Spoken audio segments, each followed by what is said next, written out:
Being deemed as one of the deadliest single incidents involving Israeli troops since October the 7th. 8 Israeli soldiers have been killed in southern Gaza in what Hamas militants are calling a complex ambush against enemy vehicles. Israel's foreign minister taking to X on Saturday morning to condemn the strike, saying Saturday is hard. 8 of our best sons were killed in Rafah. Knowing the price, they bravely entered Gaza to complete the mission of destroying Hamas and freeing the hostages. They knew they might have to sacrifice their lives, but they did it so we could live in this country. I salute them and hug their families.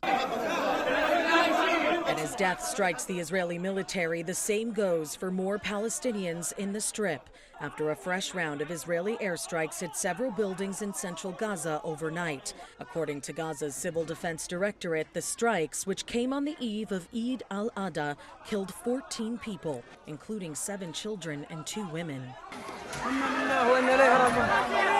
The Muslim holiday has been marred by the ongoing conflict, with those in the besieged enclave saying what should be one of the most holy times of the year is instead a dark and fearful experience. Today, more than 5 million of Muslims, they are standing on Arafat. They are praying and worshiping God to forgive them. And we as Palestinians, we are victimized. We are exposed to genocide. Saturday brought a grave update to the ongoing humanitarian catastrophe on the ground as the U.S. announced it's removing its floating aid pier due to incoming severe sea conditions.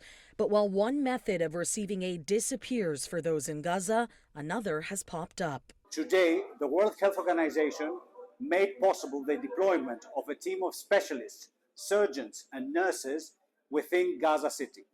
With this team, we support the health system in Gaza City to be resuscitated. Officials with the World Health Organization say the medical mission will hopefully help alleviate some of the pressures medical officials in the Strip have been facing for months. There's very poor availability of medical supplies. The staff, the local staff, nurses and physicians are exhausted after 9 months of extensive war and extensive injuries. We hope our presence here would help the local staff to alleviate some of their basically problems and help them within the available resources. Now, the vital Rafah crossing has been closed since early May, meaning hundreds, even thousands who need medical treatment beyond the capacity of Gaza's doctors and hospitals have not been able to get it.